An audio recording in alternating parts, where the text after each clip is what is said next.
행복한 안식일입니다. 특별히 오늘은 또 한 분이 더 오셔가지고 반갑습니다. 하나님의 말씀을 전하고자 하는 그 열성이 정말 주님 재림하시는 그날까지 식지 않기를 바랍니다. 그리고 우리 식어있는 우리들은 더욱더 분발해서 우리가 할 수 있는, 다 뭐 형편과 사정은 다르지만 할 수 있는 대로 우리가 해야 되겠죠. 예, 그래서 주님의 은혜 가운데서 우리가 이 모든 일을 할 수 있도록 하나님께서 능력 주시는 거기 때문에 못할 일이 없다. 그죠? 예. 그래서 우리 모두가 이 선교 사업에 매진할 수 있기를 바랍니다. 자, 오늘 마지막 7제양 제8부입니다. 8부.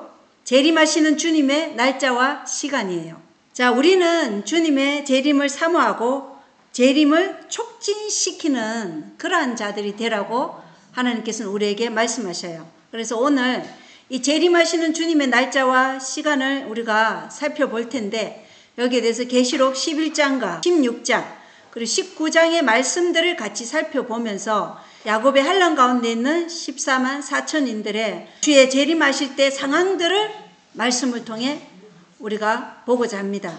재림하시는 주님은 왕들의 왕, 주들의 주로 오실 것이죠. 그 왕들의 왕, 주들의 주로 오시는 그 주님의 영광스러운 재림의 광경은 하나님의 백성들이 너무나 소원하는 장면이 아니겠습니까? 그죠? 그래서 오늘 말씀을 준비하면서 제 마음이 꼭 이 자리에 나는 꼭 있어야 되겠다, 이런 각오도 생기고, 또 이게 실제로 일어났을 때 그 기쁨이 어떨까, 이게 마음으로 이렇게 상상이 되는 거예요. 그러면서 제 마음이 정말 벅차오르더라고요. 이 자리에 내가 있다는 생각을 하니까. 그래서 우리 모두가 이 자리에 있어야 된다는 그 마음으로 오늘 말씀 살펴보겠어요. 자, 여기 하늘에서라는 우리 영감의 글 280쪽에는 우리는 모든 것의 마지막이 얼마나 가까운지 알아차리지 못한다. 슬프게도 이렇다는 거예요. 모든 것의 마지막이 얼마나 가까운지 알아차리지 못하고 지금 살아가고 있다는 거예요.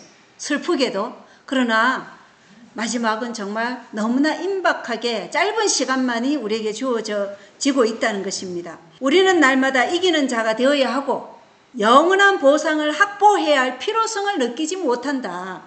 날마다 우리가 죄와 분리되고 죄로부터 정결케 되고 이기는 자가 되어야 하는 필요성 못 느낀다는 거예요. 그리고 영원한 보상이 뭐예요?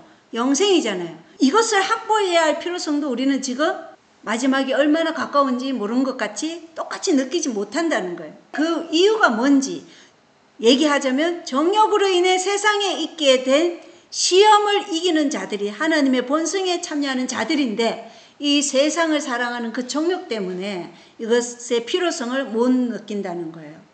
그리고 마지막이 얼마나 가까운지도 몰라요. 왜냐? 그의 마음이 어디에 가 있기 때문에? 세상에 있기 때문에. 세상을 사랑하는 자는 하나님과 원수라 그랬어요. 그런데 그 세상에 대한 그 정욕 때문에 사람들이 그것을 못 느껴요. 근데 우리가 그 정욕으로 인한 세상에 있게 된 시험을 이기면 우리가 하나님의 본성에 참여하는 자들이 된다. 희생은 우리를 위해 만들어졌다. 우리는 그것을 받아들일 것인가? 선택은 누구의 몫이에요? 예, 우리 각자의 몫인 거예요. 그래서 이 정욕으로 인해 세상에 있게 된 시험을 이기는 자들이 하나님의 본성에 참여한다는 말씀은 베드로후서 1장 4절에 있는 말씀이죠. 예, 이것이 구원의 공식이에요. 다른 공식이 없어요. 그래서 세상에 대해 죽는다는 것이 하나님의 본성에 참여하는 것임을 아는 것이 얼마나 중요한가. 반대로 우리가 마지막을 말하면서 이제 때가 임박하니까 이제 우리가 주께서 오실 그 날을 위해서 준비하라고 이렇게 말을 하며, 그 말에 반대하는 분노의 참 외침도 있을 것이에요. 그래서 복음은 항상 분노와 핍박을 통해서 복음이 성장해왔고 지금까지 우리에게 주어진 것이지, 복음이 편안하게 순탄하게 오지 않았어요. 역사적으로 봤을 때 늘 복음이 전한 자들은 순교와 핍박과 박해, 고문을 통해서 이 복음이 우리에게까지 이 지상의 6,000년 동안 이어져 오고 있는 것이에요. 근데 그 6,000년이 이제 다 끝나갈 시간이 오고 있다는 것입니다. 그래서 그리스도인이 된다는 것은 세상에서 일어나는 모든 것에 정반대에 서는 것이에요. 그게 뭐예요? 세상에 있는 정욕으로부터 우리가 벗어나는 거예요. 정반대에 서는 것. 그래서 힘든 부르심이에요. 이것이 결코 쉽지 않아요. 힘든 부르심이지만 하늘의 보상에 비하면 너무나 값싼 거예요. 하늘이 우리에게 주고자 하는 그 보상은 우리가 예수 그리스도와 같이 공동 상속자가 되는 거예요. 그 부르심에 비하면 이 땅에서 우리에게 요구하는, 하나님께서 우리에게 요구하시는 그 조그만 헌신은 너무나 값싸다는 거예요. 근데 우리는 그것을 하기를 꺼려 한다는 거예요. 왜요? 세상의 정욕에 우리의 시선이 고정되어 있기 때문에, 아직도 우리는 세상을 포기하지 못하고 있기 때문에 그렇다는 거예요. 그래서 마지막은 사람들이 예상하고 기대하는 것보다 속히 올 것이다. 예언의 신의 말씀이죠. 곡식으로 거두어져 하나님의 창고에 들어갈 것인지 가라지로 멸망의 불에 던져지기 위하여 단으로 묶여질 것인지는 죄인에게 주신 이 은혜의 시간의 가치를 우리가 얼마나 깨닫고, 그리고 예수님의 오실 날이 얼마나 가까운지 알 때 우리는 주님의 말씀에 우리의 자아를 부인하는 그러한 생애를 살게 되는 것이에요. 우리가 그렇게 되기를 바랍니다. 자, 목사 보험교육자에 보낸 정은 182쪽에는 세상에서 자비의 천사는 곧 물러갈 것이며 마지막 7 재앙은 퍼부어질 것이다. 재, 수치, 어둠, 흑암이 도처에 있다. 그러나 하나님께서는 어두움을 빛과 오류를 진리와 죄를 의와 바꿀 수 있는 소중한 기회를 인간 영혼들에게 연장시키고 계신다. 지금 우리에게 은혜의 시간이 주어진 것은 이것을 하나님께서 우리가 모두 회개하고 구원에 이르게 하기 위해서 연장시켜 주시는 거예요. 그러니까 이 시간을 우리가 가치 있게 써야 된다는 것입니다. 그러나 하나님의 인내와 자비는 언제까지나 계속되지 않을 것이다. 아말렉 족속이 제약의 잔이 간영했을 때 하나님께서는 어떻게 했어요? 이스라엘 백성을 출애굽시켜서 가나안에 들어가게 하신 것처럼 그 하나님의 인내가 언제까지나 계속하지는 않을 것이에요. 언젠가는 끝이 온다는 거예요. 어떤 한 영혼도 자기는 거짓 뒤에 숨어 하나님의 진노를 피할 수 있다고 생각하지 말게 하자. 어떠한 영혼도 그럴 수 없다는 거예요. 하나님의 진노를 피할 수 나는 있을 거야 이렇게 생각하지 말라는 거예요. 어느 누구도 그럴 수 없다는 거예요. 모든 사람은 이쪽이냐 저쪽이냐를 선택하는 것에 따라서 영생이냐 영원한 멸망이냐 각 사람이 선택에 대한 보상을 받을 것인지 아니면 형벌을 받을 것인지 그렇게 하나님의 계획표 안에 그게 있다는 것입니다. 하나님께서 거짓의 도피처를 영혼에게서 벗겨버리실 것이기 때문이다. 하나님의 진노의 번개가 곧 내려칠 것이며 그분께서 범죄자들을 처벌하기 시작하시면 끝을 볼 때까지 한순간도 쉬지 않으실 것이다. 하나님의 진노의 폭풍이 몰려오고 있으며 하나님의 사랑 안에서 진리로 거룩하게 된 사람만이 서게 될 것이다. 하나님의 사랑 안에서 진리로 거룩하게 된 사람만이 서게 될 것이다. 거룩은 우리 안에 있는 것이 아니죠. 주 예수께서 거룩하신 분이에요. 그 거룩하신 분이 우리 안에서 당신의 뜻을 행하실 때 우리가 거룩하게 되는 것이에요. 자, 그런데 그러한 사람만이 서게 될 것이다.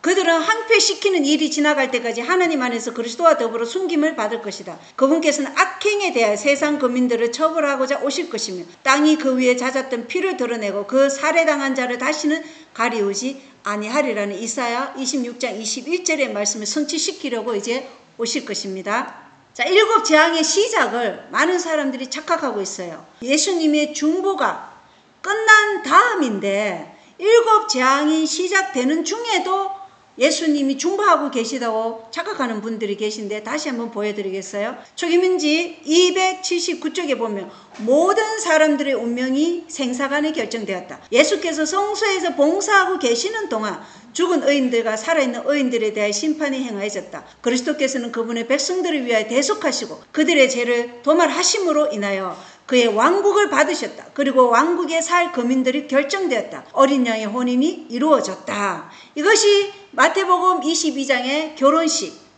혼인식에 임금이 왕이 아들의 혼인식에 초청하고 결혼식이 이루어지는 장면이에요. 그러니까 예수님이 중보가 끝나면 모든 의인들의 죄는 도말돼요. 그러면 예수님 왕국을 받아요. 그리고 그 왕국을 받았다는 것은 그 왕국에 살 거민들이 결정되었다는 것이고 어린 양의 혼인식이 이루어졌다는 것이에요. 결혼식이 어디에서? 하늘에서. 그리고 우리는 이 땅에 있지만 제체, 생명체, 기록책을 통해서 혼인식이 이루어지는 것이고 우리가 예수님 재림하면 우리는 혼인식을 하는 게 아니라 혼인 만찬에 참여하는 거예요. 하늘에서. 그리하여 왕국과 온 하늘의 왕권이 예수님과 구원을 상속받은 자들에게 주어진 바 되었으며 예수께서는 만왕의 왕이요 만주의 주로서 다스리시게 되었다. 예수께서 지성소에서 나오실 때 나는 그의 예복에서 방울소리가 나는 것을 들었다. 그가 나오시자마자 온 지상의 거민들은 흑암으로 덮였다. 이게 7장이 시작이에요. 이제는 죄인과 진노하신 하나님 사이에 중보자가 없어졌다. 예수께서 죄인과 하나님 사이에 계시는 동안에는 억제하시는 능력이 있었으나 그가 아버지와 인간 사이를 떠나시자 그 능력은 사라지고 마지막까지 회개하지 않은 자들은 완전히 사단의 지배하에 있게 되었다. 이것이 7장의 시작이라는 거예요. 예수님이 지성소에서 중보자로서의 그 자리를 나오시게 되며 이제 7장이 시작된다. 그래서 하나님의 백성들의 죄를 도말하셨다는 것은 성도들의 본성에서 뭐가 지워졌다는 거예요? 성도들의 본성에서 죄가 지워졌다는 것이에요. 그래서 우리는 아담의 타락한 본성을 가지고 태어났어요. 그죠? 타락한 본성, 악에 기울어진 본성을 가지고 태어났는데 이 본성이 이제 의로 기울어진 본성, 기울어지지 않은 의 자체가 된 거죠. 왜냐하면 예수님의 의가 우리 안에서 있기 때문에. 그래서 의가 되었다는 거예요. 본성 자체가 의롭게 변화된 것을 죄가 도말되었다는 것으로 말씀하고 있다는 것이에요. 그러니까 죄가 도말하심으로 우리 성도들의 본성에서 죄를 지운다는 것이고 죄를 도말하심으로 하나님의 왕국을 받으셨는데 그것은 곧 새 예루살렘 도시에 살게 될 어린 양의 신부가 결정되었다는 것이고 신부가 결정됨으로 어린 양의 결혼식이 이루어진 것이다. 그래서 늦은 비 잉침을 받은 14만 4천인들이 대환난에 들어갈 때 그들의 죄가 기억나지 않는 것이다. 자, 구원의 세 가지 진리, 이거 분명히 아셔야 돼요. 구원의 세 가지 진리가 있어요. 칭의, 성화, 영화예요. 그래서 우리는 성소 뜰이 있고 성소 첫째 칸이 있고 둘째 칸 지성소가 있는 것처럼 우리의 구원의 세 가지 진리도 칭의와 성화와 영화가 있다는 거예요. 그래서 고린도후서 1장 10절에 보면 그분께서 이같이 큰 사망에서 우리를 건지셨고 이게 칭의예요. 그리고 건지고 계시며 이게 성화고 또 여전히 건지시리니 이거는 미래의 영화예요. 또 여전히 건지시리니 우리는 그분을 신뢰하노라. 이런 분은 우리가 신뢰하고 있다는 거예요. 그러니까 칭의는 뭐냐? 죄의 형벌로부터 구원받는 것이에요.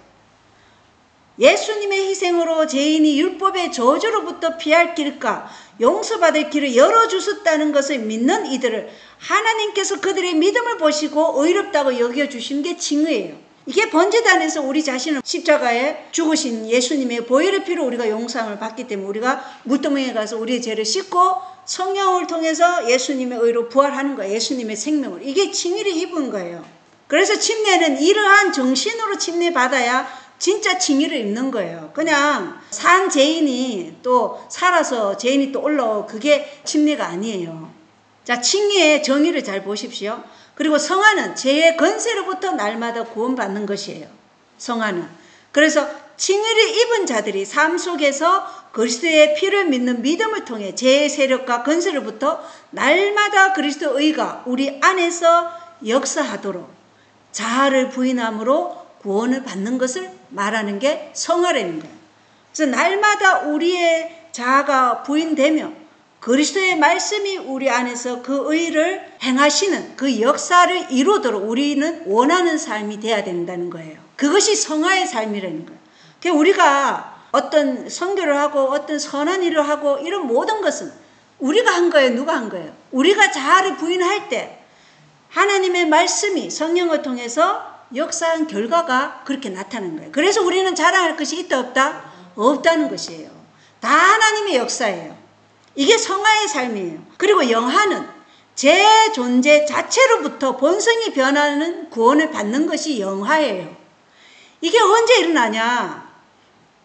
하늘 지성소에서의 조사 심판의 결과로 성도들이 그리스도의 피와 중보를 믿는 믿음으로 회개한 모든 죄가 도말됨으로 죄에 대한 모든 지식이 성도들의 마음에서 완전히 사라져요.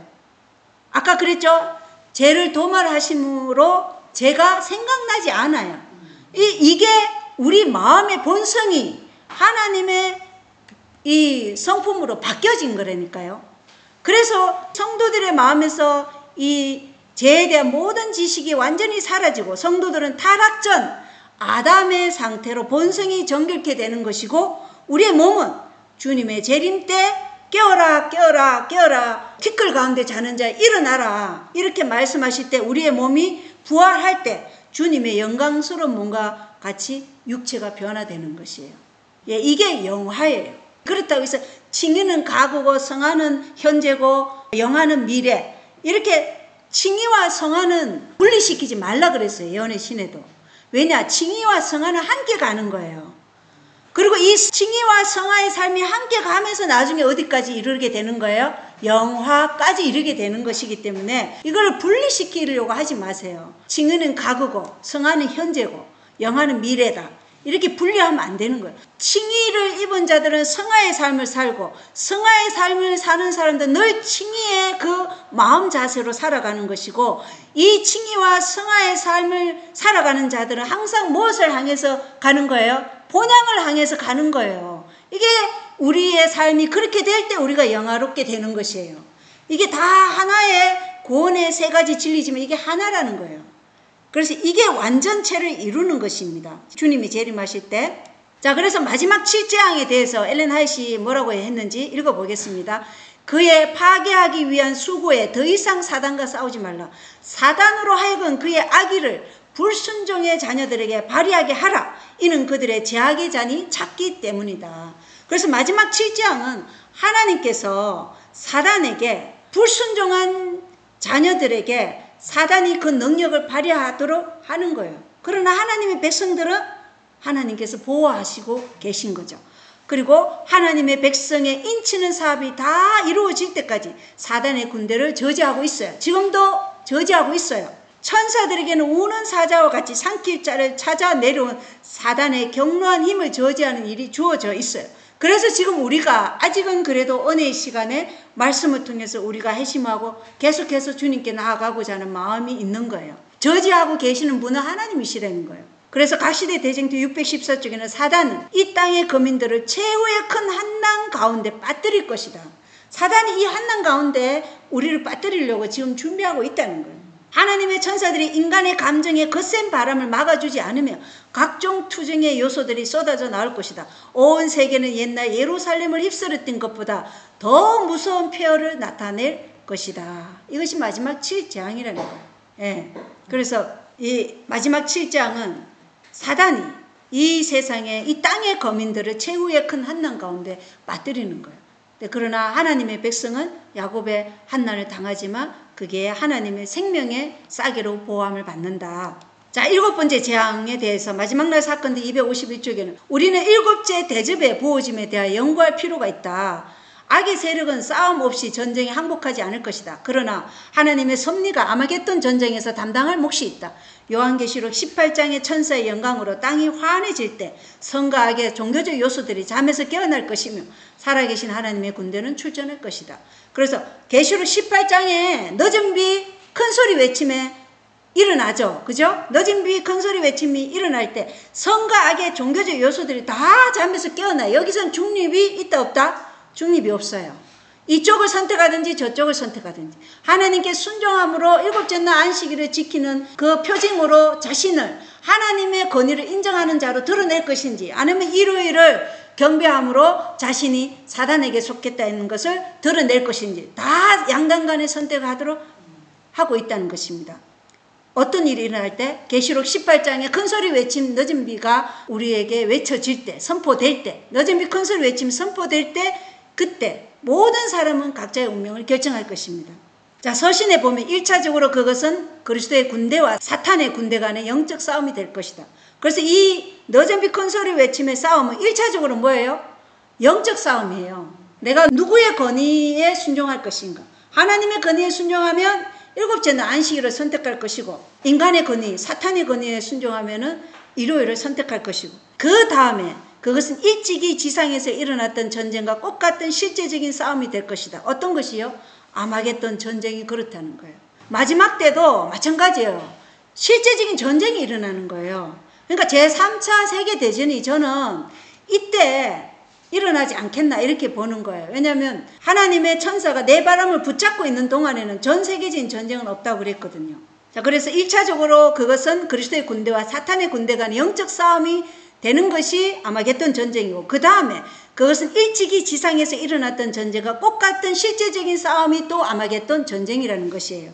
단지 그 범위가 훨씬 광범위하고 전쟁의 양상이 훨씬 더 격렬할 뿐이다. 악인들은 매우 필사적인 싸움을 싸울 것이다. 6째 재앙 하에서 아마겟돈 전쟁으로 모이는 일이 있을 것이고, 싸움이 극에 달하는 것은 7째 재앙이 내리고 있을 때, 그때 아마겟돈 전쟁이 이제 절정에 달하는 것이에요. 그래서 우리 보고 7째 재앙이 부어짐에 대한 연구가 필요하다, 이렇게 말씀하고 있는 것입니다. 그리고 그 전쟁 이후에는, 끝에는 이 전 세계가, 이 지구 전 세계가 황폐한 모습을 보일 것이다. 그래서 이 우주적 대쟁투 속에서 우리 각자에게 남은 질문이 있죠. 우리는 그리스도와 함께 설 것인가? 아니면 엄녀 바벨론의 기만에 휩쓸릴 것인가? 우리의 선택이 있는 것입니다. 7번째 재앙은 세계적인 항폐와 그리스도의 재림이에요. 7번째 재앙은 모든 것 중에 마지막이자 가장 파괴적인 재앙이에요.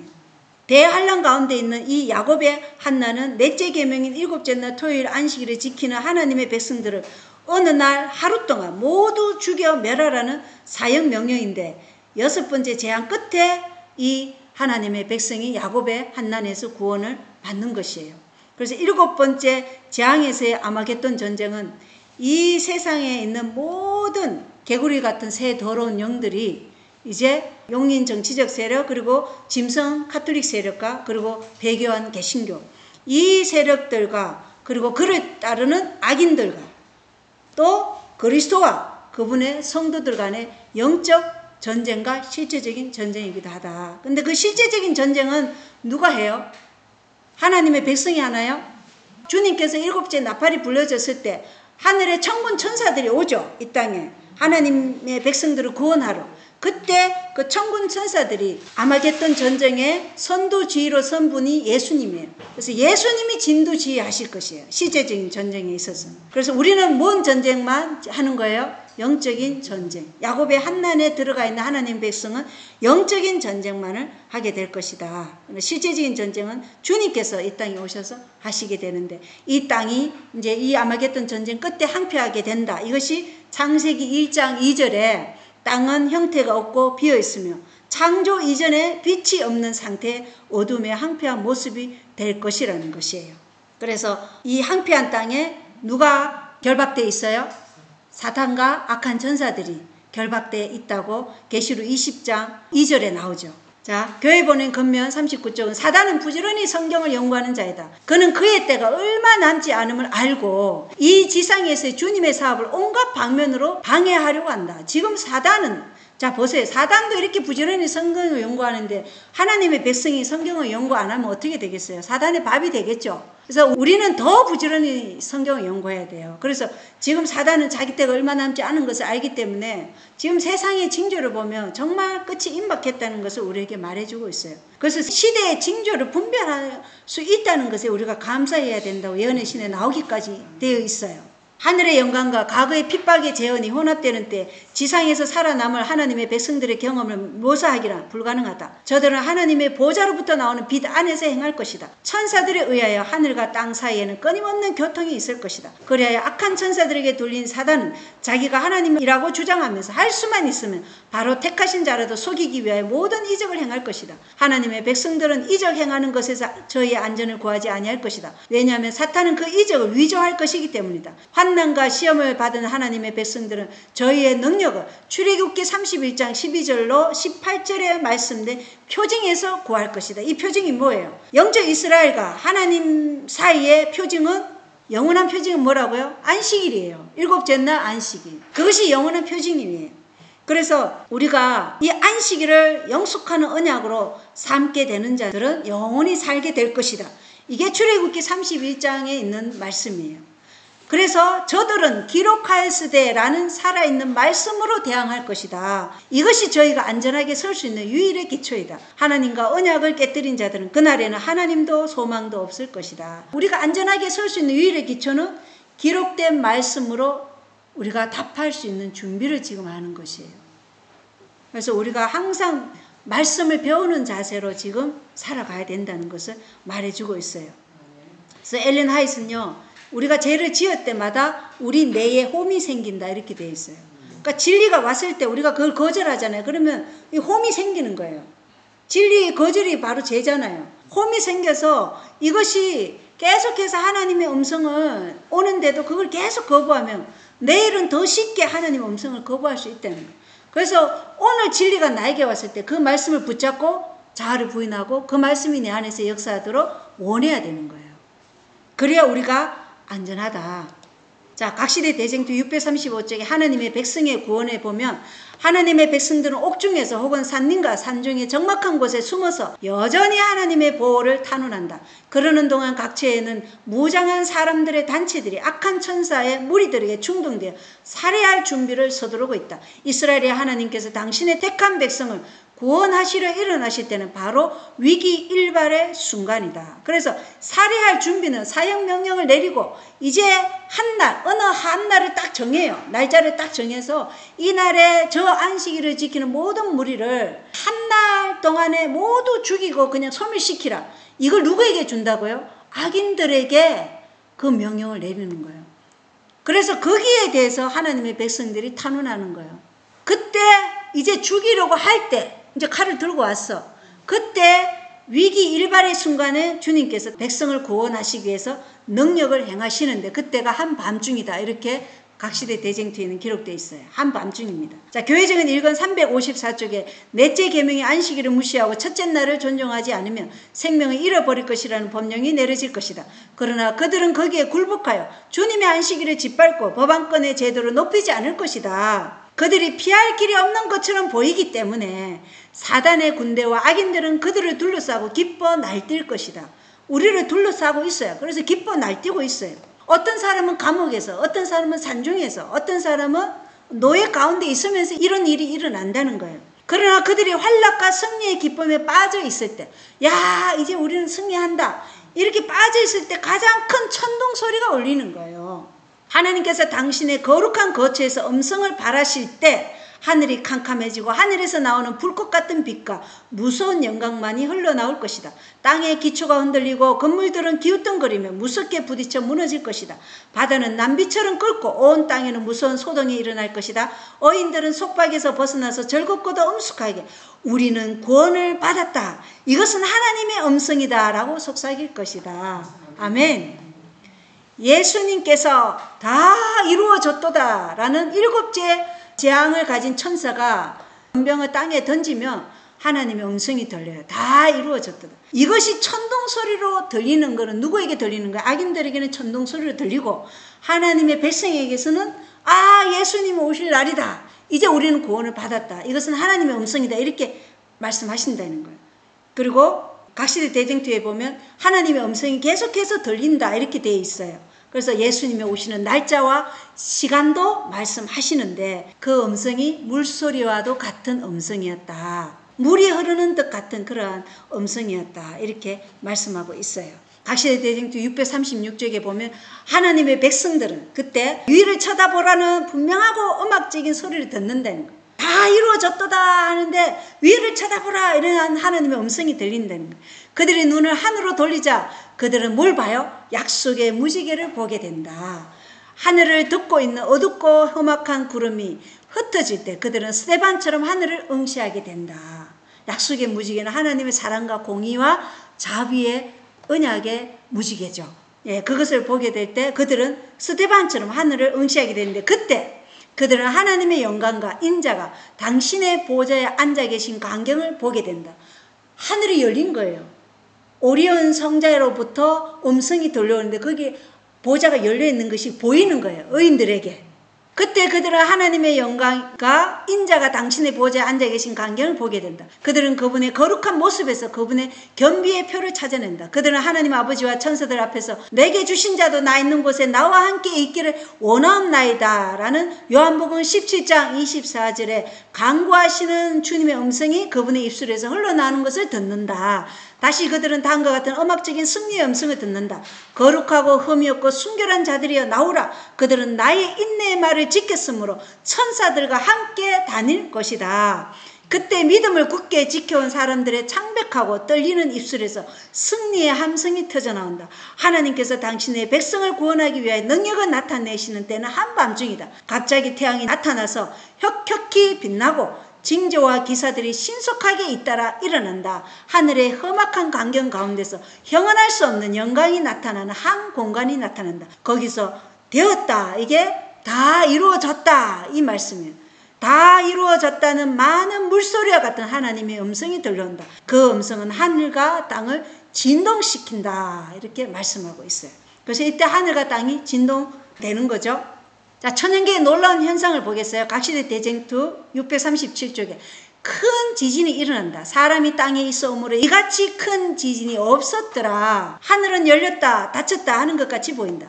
하나님의 보좌에서 나오는 영광이 사방으로 퍼져나가는 것처럼 보인다. 산들은 마치 바람에 불리는 갈대와 같이 흔들리고 거친 바위들이 사방으로 흩어진다. 큰 폭풍우가 몰려오는 것과 같은 소리가 난다. 바다에서는 사나운 물결이 서로 부딪힌다. 마치 파괴 행위를 하는 악마의 소리 같은 태풍의 무서운 소리가 들린다. 온 지구는 바다의 물결처럼 아래 위로 요동하며 그 표면은 파괴된다. 땅의 기초 자체가 무너져 버리는 것 같다. 산맥들은 가라앉고 사람들이 거하는 섬들은 자취 없이 사라진다. 제약으로 소돔과 같이 되어 버린 항구들은 사나운 파도에 휩쓸려 간다. 큰 성 바벨론은 하나님 앞에 기억하신 바 되어 그의 맹렬한 진노의 포도주 잔을 받는다. 한 덩어리가 100건쯤 되는 큰 우박이 쏟아져 파괴하는 일을 하게 된다. 100건쯤 되면 얼마게요? 이게 이제 계시록 16장에 보면 여기에는 한 덩어리가 100건쯤이라 되어 있는데 1달란트라 했어요. 그 1달란트를 현재 키로수로 보면 34kg, 어떤 곳에는 42kg라도 되어 있어요. 그래서 그러한 큰 우박, 이 우박은 불우박이에요. 그게 하늘에서 쏟아진다는 것입니다. 지상의 오만한 도시들은 낮아진다. 세상의 큰 인물들이 그들 자신에게 영광을 돌리기 위해 그들의 재산을 허비하여 건축한 호화로운 건물들이 그들의 목전에서 무너져 내린다. 감옥의 벽들은 무너지고 믿음 때문에 속박되었던 하나님의 백성들은 해방된다. 아멘. 야, 도시들이 다 무너지고 산들이 움직여요. 땅에 바로 그 기초가 흔들리는 것입니다. 그리고 우리가 서 있는 발 아래 땅이 떨리기 시작하고 건물들이 무너지고 이 전체 풍경이 완전히 하나님께서 창세기 1장에서 만드신 그 모든 형태가 지금 흔들리는 것이에요. 이걸 한번 상상해 보십시오. 그래도 우리가 지금 재산을 붙들고 하나님께 헌신하지 않는다 그러면 우리가 이 자리에 이 악인들과 함께 멸망당할 것이에요. 그래서 모든 것은 무너져요. 하나님께 온전히 헌신하지 않은 모든 것은 사라지고 없어져요. 우리 자신도 사라지고 없어진다는 것이에요. 그래서 여기 보면 하나님께서 하나님의 자비가 섞이지 않은 이 진노의 포도주 틀을 밟는 심판이 바로 이러한 것이라는 거예요. 인류가 건설한 모든 것, 인간의 교만과 반역의 모든 상징들이 지금 산산조각 나고 있고 이 거대한 지진은 성경 전체에 걸쳐서 하나님께 대한 축적된 반역의 직접적인 결과로서 지진이 일어난다는 것을 보여주고 있어요. 자, 각시대 대쟁투 638쪽에 무서운 성강이 하늘에서 흘러나와 불꽃으로 된 보호처럼 지구를 둘러싼다. 무서운 울의 소리를 뚫고 신비하고 두려운 음성으로 악인들의 운명이 선고된다. 자, 이때 악인들의 운명도 선고되는 거예요. 그 말이 모든 사람에게 이해되는 것은 아니지만 이해하지 못하는 것은 그들이 천둥 소리처럼 들려요. 그런데 누구는 이해하냐? 거짓 교사들은 분명히 이해하게 된다. 무엇을요? 악인들의 운명, 악인들에게 선고된 그 운명이 어떠한 것이라는 것을 거짓 교사들은 분명히 이해하게 된다는 거예요. 조금 전까지도 그처럼 무모하고 교만하고 도전적이며 하나님의 계명을 지키는 백성들에게 잔인하게 함으로써 의기양양하던 자들은 이제 놀라서 어쩔 줄을 모르고 떨며 무서워한다. 그들이 통곡하는 소리는 사방에서 나는 소리들을 제압하고 들려온다. 마귀는 그리스도의 신성을 인정하고 그분의 권능 앞에서 뜬다. 마귀도 떨어요. 그때 사람들은 자비를 탄원하고 공포에 사로잡혀 부복한다. 옛날의 선지자들은 하나님의 날에 대한 거룩한 계시를 보고 말했다. 너희는 애곡할지어다. 여호와의 날이 가까웠으니 전능자에게서 멸망이 임할 것임이로다. 이 이사야 13장 6절이 바로 이 하나님이 진노의 포도즙 틀을 받는 날이라는 것입니다. 바위 틈에 들어가며 진토에 숨어 여호와의 위엄과 그 강대하심에 영광을 피하라. 그날에 눈이 높은 자가 낮아지며 교만한 자가 굴복되고 여호와께서 홀로 높음을 받으시리라. 대저 만군의 여호와의 한날이 모든 교만 자와 거만 자와 자고한 자에게 임하여 그들로 낮아지게 하고, 이 이사야 2장 10절로 12절의 말씀이 성취되는 것이 바로 이 날이라는 것입니다. 세 만이 있죠. 교만, 자만, 오만. 이 만이 다 무너진다는 것입니다. 그리고 이사야 2장 20절로 21절에 사람이 숭배하려고 만들었던 그 은우상과 금우상을 그날에 두더지와 박쥐에게 던지고 아물과 험악한 바위 틈에 들어가서 여호와께서 일어나서 땅을 진동시키는 그의 위엄과 그 강대하심의 영광을 피하리라. 이렇게 말씀하고 있어요. 그래서 이때 재림교인들도 내가 하나님의 사업에 이 돈을 투자했더라면 많은 일을 했을 텐데 이렇게 후회하는 사람이 있다고 여느신은 분명히 나와요. 악인들은 뭐 말할 필요가 없겠죠. 그래서 하나님께서 파라오의 강팍한 마음에 심판을 내리셨듯이 이제 그분은 끊임없이 그분을 거부해온 온 세상에 이 마지막 심판을 내리신다는 것입니다. 7번째 재앙은 단순히 물리적인 파괴에 관한 것이 아니라 반역하는 세상에 대한 마지막 심판에 관한 것이에요. 이것은 선과 악 사이의 전투의 절정입니다. 하나님께 대항하는 모든 것이 무너진다는 것을 보여주고 있어요. 그래서 인간의 교만과 거짓 예배 체제 위에 세워진 이 세상의 왕국들이 모두 다 해체되고 이 세상의 교만함으로 자기 자신만을 위해서 세워진 모든 건물들이 다 파괴된다는 것을 우리에게 보여주고 있어요. 그래서 요한계시록 16장 19절에 하나님께 대한 반역의 위대한 상징인 큰 바벨론이 그 바벨론 정신으로 그 바벨론과 함께한 악인들까지도 다 무너지고 있다는 것을 우리에게 보여주고 있는 것이에요. 자, 마지막 날 사건 271쪽에 무거운 먹장 구름들이 일어나 서로 맞부딪히고 대기층이 갈라져 말려 나갔다. 지금 대기층이 갈라져서 말려져 나갔다는 거예요. 그때 우리는 오리온 성자의 열린 공간을 볼 수가 있었는데 거기로부터 하나님의 음성이 흘러나왔다. 그래서 하늘이 열렸다 닫혔다 하는 것 같이 보이는데 그게 뭐가 보여요? 하나님의 왕자가 있는 그 오리온 성자가 보이는 것이에요. 이었고 우리는 많은 물소리와 같은 하나님의 음성을 들었는데 그 음성은 예수님의 오시는 날과 시간을 우리에게 전하였다. 그 수요가 14만 4천이 되는 살아있는 성도들은 그 음성을 알고 깨달았으나 악인들은 그것이 내성과 지진이라고 생각하였다. 의인들은 예수님의 오시는 날과 시간을 들어요. 근데 악인들은 그것을 내성과 지진이라고 생각해서 듣지 못한다는 것이에요. 그런데 종교 지도자들은 악인들에게 선고된 운명은 듣죠. 그렇지만 예수님의 오시는 날과 시간은 듣지 못한다는 것이에요. 이것을 보면 우리가 베드로후서 3장 10절로 11절에 그러나 주의 날이 밤에 도둑같이 오리니 그 날에는 하늘들이 큰 소리와 함께 사라지고, 자, 하늘들이 사라져요? 안 사라져요? 분명히 사라진다고 되어 있잖아. 대기층이 갈라져 말려가기 때문에 하늘들이 사라진다고 얘기한 거예요. 그리고 원소들이 뜨거운 열에 녹으며 지진이 일어나니까 다 녹는 거예요. 없어지는 거예요. 그러니까 이 지구가 창세기 1장 2절의 상태로 들어가는 거예요. 형태가 없는 상태. 원소들이 뜨거운 열에 녹으며 땅과 그 안에 있는 일들도 다 불태워지리라. 그런지 이 모든 것이 해체될진데 너희가 어떤 사람이 되어야 마땅하겠느냐? 어떤 사람이 되어야 되겠어요? 우리는 예수님의 오시는 날이 심히 가깝다는 것을 깨닫고 그 오심을 위해서 준비하는 백성이 되어야지 마땅하지 않겠어요? 그죠? 그래서 하나님의 음성은 그리스도께서 오시기 전에 반복적으로 이런 음성들이 들리게 될 것을 우리에게 말해주고 있어요. 마지막 날 사건도 278쪽에 제가 발견되는 곳마다 우리 하나님은 소멸하는 불이 되신다. 그의 권능에 굴복하는 모든 사람들 속에서 하나님의 성령은 죄를 소멸시키실 것이다. 그러나 만일 사람들이 죄를 버리지 아니하며 그들은 죄와 동일시된다. 그러면 죄를 멸하는 하나님의 영광이 그들을 또한 멸망시킬 수밖에 없다. 그래서 왜 멸망해요? 죄를 버리지 않았기 때문에 멸망당하는 거예요. 죄를 가지고 그대로 살았기 때문에 멸망당하는 거예요. 그 죄를 우리가 버려야 되는 거예요.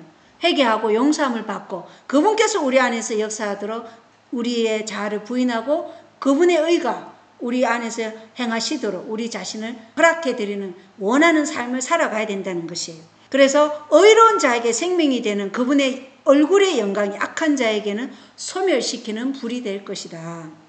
히브리서 12장 26절로 29절에 보면 그때는 그분의 음성이 땅을 흔들었거니와 이제는 그분께서 약속하여 이르시되 내가 또 땅뿐만 아니라 하늘도 아직 한 번 더 흔드노라 하셨느니라.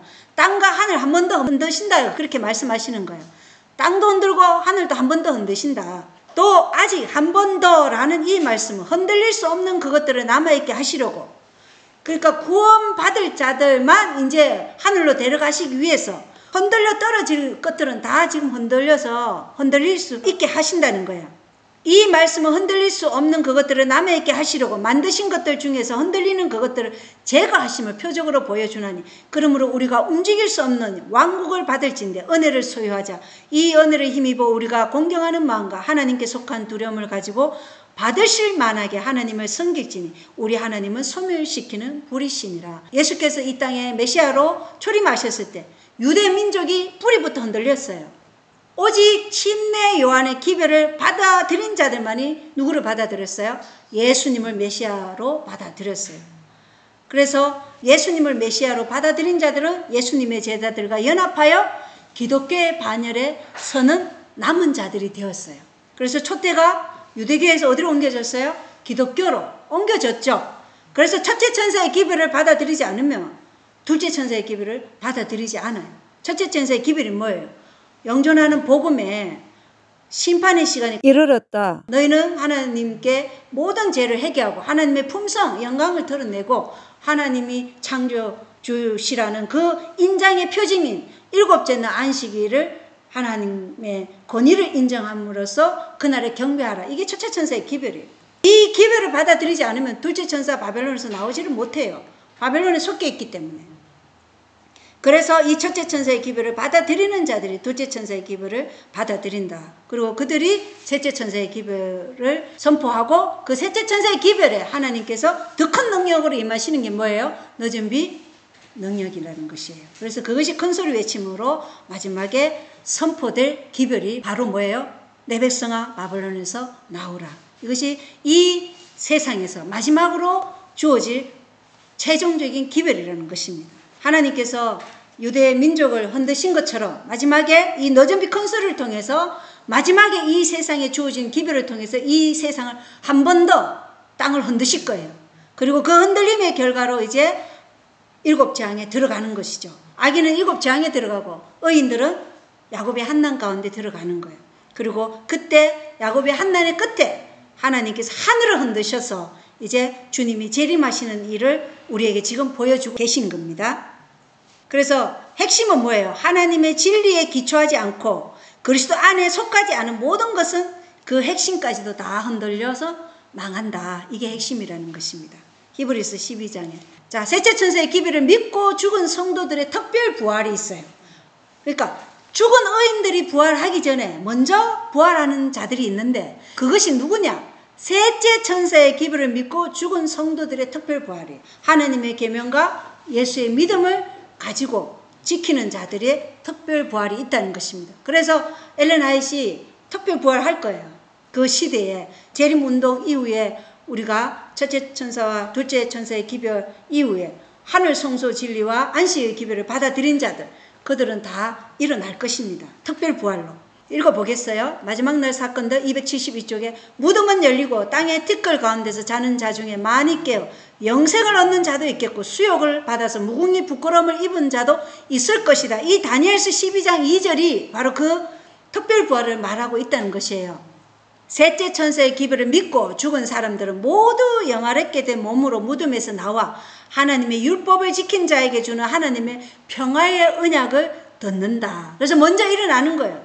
그러니까 야곱의 환난의 끝에 하나님의 음성이 다 이루어졌다 들을 때 이제 특별 부활이 일어나고 하늘에서 울려지는 그 음성을 누구도 듣는다? 이 셋째 천사의 기별을 믿고 죽은 사람들도 같이 듣는다는 거예요. 이 특권을 누린다는 거예요. 그래서 다니엘서 12장 2절에 얼마나 영존하는 생명에 이르고 이 영존하는 생명이 뭐냐? 영생에 이르는 자들이 특별 부활에 이른다는 것이에요. 그래서 요한복음 5장 28절로 29절에 이 말에 놀라지 말라. 무덤 속에 있는 모든 자들이 그의 음성을 듣고 나올 때가 오고 있나니 선을 행하는 자들은 생명의 부활로, 이게 특별 부활에도 이 말씀이 속하지만 이제 예수님 재림하실 때 깨어라 깨어라 무덤에 티끌 가운데 자는 자들 다 일어나라 할 때 이제 이 특별 부활이 있은 후에 마지막으로 의인들이 다 부활하는 것이죠. 그래서 선을 행한 자들은 다 생명의 부활이 일어난다고 말씀하는 것이고, 여기 다니엘서 12장 2절에 얼마는 수치와 영존하는 치욕에 이르며 이렇게 되어 있죠. 그래서 이 얼마가 악인들의 특별 부활도 있는 것이에요. 원래 악인들은 언제 부활해요? 둘째 부활, 천년기 이후에 부활하잖아요. 그런데 악인들 중에도 특별 부활이 있어요. 그것이 이제 악을 행한 자들은 정죄의 부활로 일어난다고, 이 요한복음 5장 29절에 악을 행한 자들은 정죄의 부활로 일어난다. 이거는 천년기 이후에 악인들이 다 부활하는데, 요때 주님의 재림하시기 전에 특별 부활이 악인들에게도 있다는 것입니다. 그래서 특별 부활은 야곱의 환난이 끝나고 하늘에서 큰 음성 다 이루어졌도다라는 음성이 선포된 후에 예수님께서 재림하시기 전에 먼저 선언되는 것이에요. 왜냐하면 왕들의 왕으로 주들의 주로 오시는 예수님의 영광스러운 재림의 장면을 특별 부활을 통해서 셋째 천사의 기별을 믿고 죽은 성도들은 먼저 부활해서 이 하나님의 평화의 언약을 듣고 또 예수님의 재림의 장면을 볼 수 있는 특권을 누리도록 하나님께서 특별한 기회를 주시고자 하기 때문에 이 예수님 안에 잠자는 셋째 천사의 기별을 믿고 죽은 자들이 특별 부활을 한다. 그리고 나서 예수님 재림하실 때 다 첫째 부활에 참여하는 것이죠. 이 첫째 부활에 대해서는 계시록 20장에 나오죠. 그죠? 자, 예수님을 찌른 자들의 특별 부활, 이제 악인들의 특별 부활이에요. 마지막 날 사건도 274쪽에 그들은 그분의 사랑이 얼마나 무시되고 그분의 동정이 얼마나 오용당했는지 기억한다.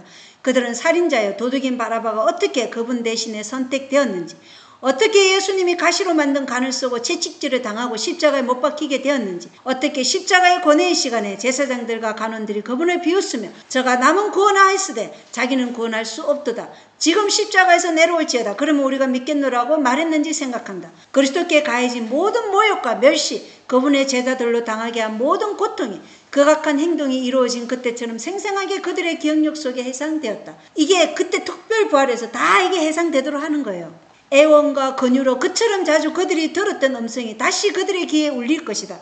은혜로운 간청의 음조 하나하나가 구주께서 해당과 거리에서 말씀하셨던 그때처럼 분명하게 그들의 귀에 진동할 것이다. 그러므로 그분을 찌른 자들은 바위와 산들을 불러서 그들 위에 떨어져 보좌에 앉으신 그분의 얼굴과 어린 양의 진노에서 숨게 해달라고 할 것이다.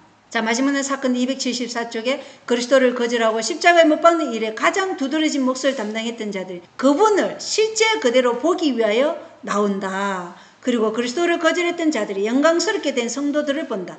그런데 성도들이 한순간에 눈 깜짝할 사이에 변화되어 공중에서 그들의 주를 맞이하기 위하여 끌어올림을 받는 것은 바로 이때이다. 자, 악인들이 그렇게 자기들이 어떠한 짓을 행했는지, 누구를 찔렀는지, 누구를 모욕했는지 그거를 생생하게 기억할 때 의인들은 어떻게 된다고요? 공중으로 끌어올림을 당한다는 것이에요. 그때 그 악인들의 심정이 어떻겠어요? 그 자리에 우리가 있지 않아야겠죠. 그분에게 홍포를 입히고 그분의 이마에 가시관을 씌운 바로 그 사람들과 그분의 손과 발에 못을 박은 자들이 그분을 보고 통곡한다.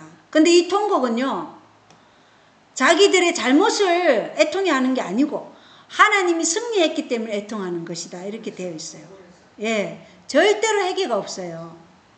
왜냐하면 그들은 완전히 사단의 사상으로, 사단과 같은 형상으로 완전히 꼴지어졌기 때문에 그래요. 그래서 요한복음 19장 37절에 또 다른 성경 기록이 다시 이르되 그들이 자기들이 찌른 자를 보리라 하느니라. 계시록 1장 7절에도 보라 그분께서 구름들과 함께 오시느니라. 모든 눈이 그분을 보겠고 그분을 찌른 자들도 볼 것이요 땅의 모든 족속들이 그분으로 인하여 통곡하리니 참으로 그러하리로다. 아멘. 그래서 이 말씀이, 성경에 기록된 말씀이 성취된다는 것을 우리는 알 수 있어요. 자, 마지막 날 사건 272쪽에 땅이 술 취한 사람처럼 이리저리 비틀거리고 있을 때, 하늘들이 흔들리며 여호와의 큰 날이 왔을 때 누가 능히 설 수 있을 것인가? 그들은 무서운 고민 가운데서 그들이 피하고자 헛되이 노력하는 하나의 대상을 바라본다. 볼지어다 구름을 타고 오시리라. 각인의 눈이 그를 보겠고. 계시록 1장 7절의 말씀이죠. 구원받지 못한 자들은 말 못하는 천연계, 즉 그들의 신을 향하여 거칠은 저주의 말을 내뱉는다. 자, 이 구원받지 못한 악인들이 누구를 신격한 거예요? 천연계를 신으로 지금 섬기고 있었다는 거예요. 그래서 그 천연계를 향하여 뭐라고 얘기하냐면 산과 바위에게 이르되 우리 위에 떨어져 보좌에 앉으신 이의 나체스와 어린 양의 진노에서 우리를 가리우라, 이렇게 말한다는 거예요. 그래서 이 계시록 6장 16절이 여섯째 인을 열었을 때예요. 그러므로 야곱의 한난의 시간이 맞춰지고 하늘에서 예수께서 다 이루어졌더라는 음성이 울리고 예수님이 오시는 날짜와 시간이 맑은 물소리 같이 들릴 때, 아직 계시록 8장 1절에 보면 그분께서 일곱째 봉인을 여실 때 하늘이 반시간쯤 고요하더라. 이게 8장에 있지만 7장이 하나님의 백성들이 인침이잖아요. 그리고 8장 1절에 일곱째 봉인을 여실 때 하늘이 반시간쯤 고요하더라. 왜 하늘이 반시간쯤 고요하냐면 이제 인침 받은 백성들을 하늘의 하나님과 예수 그리스도와 하늘의 천군 천사들이 인침 백성들을 데리러 어디로 오셔요? 집으로 재림하시잖아요. 그때 하늘이 텅 비어있는 상태를 하늘이 반시간쯤 고요하더라, 이렇게 설명하고 있다는 거예요. 자, 하늘이 반시간쯤 고요하더라 의미를 아시겠죠, 그죠? 자, 일곱 번째 나팔은 재림의 약속이에요. 여기 갈시대 대쟁투 301쪽에 보면 재림의 약속 이렇게 적어놓고, 그분의 재림은 하나님이 영원 전부터 거룩한 선지자의 입을 의탁하여 말씀하신 바 만유를 회복하실 때의 영광이 된다. 오랫동안 계속하여 온 악의 통치가 그때에 깨어질 것이다. 그리고 세상 나라가 주와 그리스도의 나라가 되어 그가 세세토록 왕노릇 하시리로다. 이게 계시록 11장 15절에 일곱째 천사가 나팔을 불 때 이 말씀을 하는 거예요. 근데 이게 뭐라고요? 재림의 약속이라는 거예요. 여호와의 영광이 나타나고 모든 육체가 그것을 함께 보리라. 여호와께서 의와 찬송을 열방 앞에 발생하게 하시리라. 그날에 만군의 여호와께서 그 남은 백성에게 영화로운 면류관이 되시며 아름다운 화관이 되실 것이라. 그때 오랫동안 기다린 평화로운 메시아의 나라가 온 우주 앞에 세워질 것이다. 대저나 여호와가 시온을 위로하되 그 모든 황폐한 곳을 위로하여 그 광야로 에덴 같고 그 사막으로 여호와의 동산 같게 하였나니 레바논의 영광과 갈멜과 사론의 아름다움을 얻을 것이라. 다시는 너를 버리운 자라 칭하지 아니하며 다시는 내 땅을 항무지라 칭하지 아니하고 오직 너를 헵시바라 하며 내 땅을 뿔라라 하리니 마치 청년이 처녀와 결혼한 같이 내 하나님이 너를 기뻐하시리라. 이 자세한 이사야 설명은 제가 지금 할 시간이 없고, 일곱째 나팔이 불려질 때 그게 재림이라는 것을 우리가 일곱인과 일곱 나팔에 대한 연관성을 도표를 통해서 한번 보겠어요. 일곱인과 일곱 나팔의 대조예요. 일곱인에는 네 말탄 기사가 나오죠. 그리고 일곱 나팔에서 첫 네 나팔이 나와요. 그리고 다섯째 인과 여섯째 인이 나오고, 일곱 나팔에서는 첫째와 둘째가 뭐예요? 다섯째 나팔이고 여섯째 나팔이에요. 자, 그리고 막간이 있는데 그 막간이 일곱 인에는 계시록 7장에 인침받는 백성들이 막간이에요. 그리고 일곱 나팔의 막간은 계시록 10장에서 11장이 막간이에요. 작은 채, 성전, 청야, 그리고 정인들로서 에스더의 탄생도 여기 다 계시가 되어 있어요. 그리고 일곱 인의 계시록 8장 1절이 일곱째 인이 열렸을 때 하늘이 반시 동안 고요하다. 이게 하늘의 모든 천사들과 하나님 아버지와 예수께서 그의 백성을 데리러 이 땅에 오심으로 하늘이 텅 비어서 고요하다고 말할 수 있는 거예요.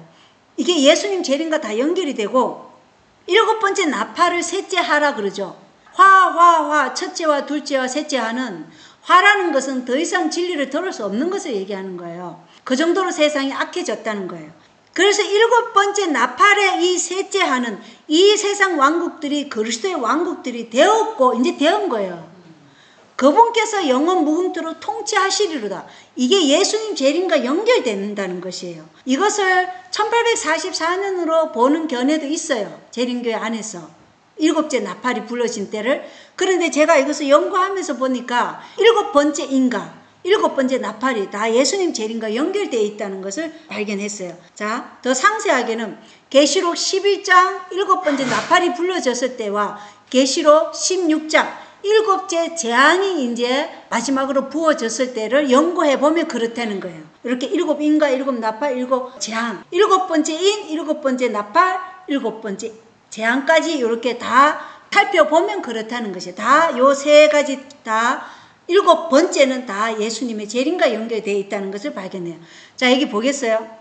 여기 11장 15절에 보면 일곱째 천사가 나팔을 불며 하늘에 큰 음성들이 있어 이르되, 그리고 계시록 16장 17절에도 큰 음성이 있어요. 그죠? 그리고 이 세상 왕국들이 우리 주와 그분의 그리스도의 왕국들이 되었고 그분께서 영원 무궁토록 통치하시리로다. 이렇게 계시록 11장 15절에 되어 있는데, 계시록 16장 17절에는 큰 음성이 하늘의 성전에서 왕자로부터 나서 이르되 다 이루어졌도다. 그 큰 음성이 뭐라고요? 다 이루어졌다. 이제 예수님 재림하시겠다는 거예요.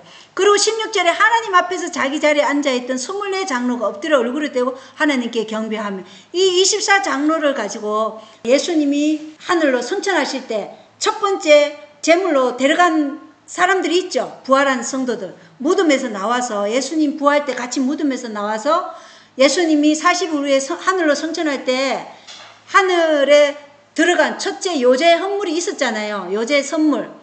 그들이 24장로가 아닐까 이렇게도 얘기하는데, 여기에 대한 분명한 말은 없어요. 예언의 신에는.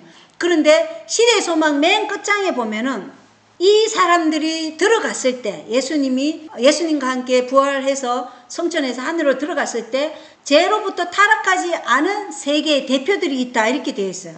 그래서 미국에 계신 스티븐 보 목사님은 그 타락하지 않은, 죄를 경험하지 않은, 타락하지 않은 그 세계의 대표들이 24장로다 이렇게 또 설명을 하시더라고요. 그런데 또 월터 바이츠 박사님은 이 타락하지 않은 24장로 중에는 엘리야와 모세와 에녹이 있지 않을까 이렇게도 보는 견해도 있어요. 어쨌든 그렇다는 거고, 자, 그리고 계시록 16장 18절에 보면 음성들과 천둥들과 번개들이 있고 큰 지진이 있고 땅 위에 있은 이래로 그와 같은 것이 없었더라 그랬죠. 이게 어디에 있냐면 계시록 11장 19절에도 음성들과 천둥들과 번개들과 지진과 큰 우박이 있어요. 똑같이 보이는 거예요. 그러니까 예수님이 하늘 성전에서 이것이 지금 일어나고 있는 것이라는 것을 보여주기 때문에 이게 같이 연결이 된다 이렇게 보는 거죠. 그리고 여기 17절에 보면 지금도 계시고 전에도 계시었으며 앞으로 오실 주여 이렇게 되어 있어요. 이게 뭐냐면 계시록 16장 5절에 똑같이 지금도 계시고 전에도 계시고 앞으로도 계실 주여 이렇게 되어 있어요. 여기는 오실 주여고 여기는 계실 주여, 이렇게 끝에만 다르지만 이것이 다 재림과 연결되는 것이다. 이거 설명하자면 긴데 제가 시간이 없어서 다 설명 못해. 자, 그리고 18절에 보면 민족들이 분노하며 주의 진노가 이르렀고 주의 죽은 자들의 때가 이르렀으니 그들이 심판을 받게 하려 하심이라. 이게 지금 어떤 심판이라는 거예요? 계시록 16장 19절에 맹렬한 진노의 포도즙 틀을 밟는 그 심판이 지금 일어나고 있다. 그리고 이제 하늘에 큰 지진, 우박, 그리고 천둥, 그 다음에 음성, 이런 것들이 지금 함께 보여지기 때문에 계시록 8장의 1절 7번째 인각, 7번째 나팔각, 7번째 재앙이 다 예수님 재림과 연결되는 것이다 라고 보는 거죠. 더 자세한 건 따로 이제 나중에 공부하겠습니다. 자, 그래서 이거를 이제 이렇게 펼쳐 놓으면 이렇다는 것이에요. 일곱째 천사가 자기 병을 공중에 쏟아부으며 큰 음성이 하늘의 성전에서 왕자로부터 나서 이르되 다 이루어졌도다 하면 아까 제가 설명했던 게 그대로 나와요. 그래서 7번째 인, 7번째 나팔, 7번째 재앙, 다 예수님의 재림과 연계되는 것이다. 이렇게 제가 설명하고 넘어가겠습니다. 자, 각시대 대쟁투 639쪽이에요. 그리스도를 위하여 모든 것을 희생한 사람들은 이제 안전하게 되어 여호와의 은밀한 장막에 숨은 것과 같다. 그들은 벌써 시험을 받고 세상과 진리를 멸시하는 자들 앞에서 그들을 위하여 돌아가신 그리스도께 대한 충성을 입증하였다. 우리가 지금 살아갈 때 충성이 입증돼야 돼요. 엘렌 하이슨 자기 남편의 이름 옆에 뭐라고 적혀 있다고 봤어요? 충성. 새 이름이에요. 그래서 제임스 하이시 하늘에 가면 뭔 이름을 준다고? 충성. 그러니까 우리가 부활할 때요, 우리의 면류관을 다 부활했을 때 하늘에 가면 면류관을 다 받아요. 거기에 여호와께 성결, 우리가 받을 이름들이 다 거기 기록되어 있다니까요. 그래서 이 땅에 우리가 진짜 헌신하면 헌신, 헌신이 뭐 세신 헌신이 아니고 주님께 완전히 전적으로 우리가 헌신했다는 거예요. 그리고 충성, 온유, 겸손 뭐 이렇게 이름이 있을 거라고요. 그 이름, 새 이름을 받기를 원합니다. 자, 읽겠습니다. 충성을 입증하였다. 바로 죽음을 앞에 두고 충성을 굳게 지킨 자들에게 놀라운 변화가 생겼다. 그들은 악마로 변한 사람들의 어둡고 무서운 포악에서 갑자기 구원을 받았다. 조금 전까지 창백하고 불안하고 말라 빠져있던 그들의 얼굴은 이제 경의와 믿음과 사랑으로 빛난다. 살 빼는 거 걱정하지 마십시오. 이때 다 말라 빠져있어요. 하루에 한 끼만 먹는데 뭘 살찔 일이 있겠어요. 그죠? 걱정하지 마십시오. 예, 예. 그들은 승리의 노래를 부른다. 하나님은 우리의 피난처시요 힘이시니 환난 중에 만날 큰 도움이시라. 그러므로 땅이 변하든지 산이 흔들려 바다 가운데 빠지든지 바닷물이 흉용하고 뛰놀든지 그것이 넘침으로 산이 요동할지라도 우리는 두려워하지 아니하리로다. 아멘. 이 시편 46장 1절을 부를 거예요. 우리가 이게 마틴 루터가 불렀던 노래예요. 우리도 함께 이 노래를 부를 것입니다. 이 거룩한 신뢰의 말씀이 하나님께로 올라갈 때 구름은 흩어지고 별빛이 찬란한 하늘이 나타나는데 그것은 좌우편에 있는 어둡고 험악한 하늘에 비하여 말할 수 없이 영광스럽다. 하늘에서 하나님의 음성이 들리고 예수님께서 재림하신 날짜와 시간이 선포되고 하나님의 백성들에게 영원한 언약이 주어진다. 가장 큰 내성처럼 하나님의 음성은 온 땅에 들린다. 하나님의 백성들은 서서 그들의 눈을 위를 향하여 주목하고 귀를 기울인다. 그들의 얼굴은 하나님의 영광으로 하나해지고 마치 모세가 시내산에서 내려온 때와 같이 빛난다.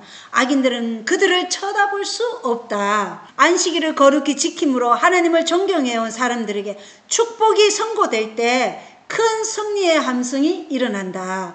곧 사람의 손바닥만한 작은 검은 구름이 동쪽에서 나타난다. 그것은 그리스도를 두르고 있는 구름인데 멀리서는 어둠에 둘러싸인 것처럼 보인다. 하나님의 백성들은 그것이 인자의 징조임을 깨닫는다. 그들은 엄숙한 침묵 속에서 그 구름이 땅으로 점점 가까워짐을 주목한다. 그 구름은 점점 밝아지고 영광스럽게 되어 마침내 커다란 흰 구름이 되는데 그 아래는 타는 불과 같이 광명한 빛이 있고 그 위에는 언약의 무지개가 있다. 자, 우리가 엘리야가 기도했을 때 구름 손바닥만한 구름이 보였잖아요. 그죠? 그래서 비가 왔잖아요. 3년 반 동안 비가 안 내렸을 때. 근데 그 역사는 반복해요. 하나님은 우리에게 계시하지 않은 것을 보여주지 않아요. 동일한 선상에서 역사는 반복하기 때문에 우리는 성경에 대한 이러한 기초적인 지식을 가지고 있어야 되고 엘렌 화이트는 우리에게 이 마지막 시대 대쟁투의 역사를 선명하게 그리고 있으라 그랬어요. 그래야 미혹당하지 않기 때문에. 자, 재림하시는 예수님입니다. 어떤 모습으로 오시는지 계시록 19장이 그것을 말해주고 있어요. 계시록 1장부터 10절은 우리가 하늘에 가 있는 장면이고 계시록 19장 11절로 16절은 예수님이 재림하신 장면이 이게 먼저예요. 또 내가 하늘이 열린 것을 보니 보라 흰 말이라 그 위에 타신 분은 신실하신 이 참되신 이라 불리더라. 그분은 의로 심판하며 전쟁을 하시느니라. 그분이 흰 말을 타고 오셔요. 흰 말은 거룩하시고 순결하신 분을 나타낼 때 흰 말이라 그래요.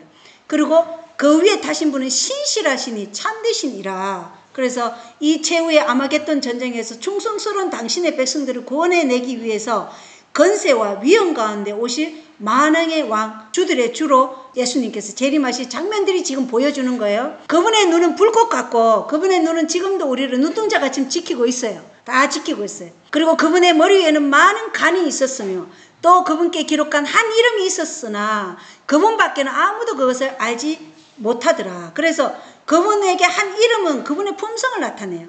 그래서 그분은 이 땅에 많은 사람을 구원하러 오시는 대언자로 오셨어요. 그리고 십자가 이후에 부활해서 승천하실 때는 대제사장으로 승천하셨어요. 그리고 마지막으로 재림하실 때는 어떤 직임으로 오셔요?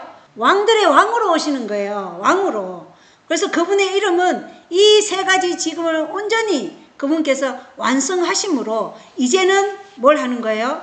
이제는 전쟁에 능한 왕으로서 전쟁의 군대 장관으로서 아마겟돈 전쟁에 진두지휘하기 위해서 오시는 거예요. 그래서 전쟁은 누구에 속한 거라고요?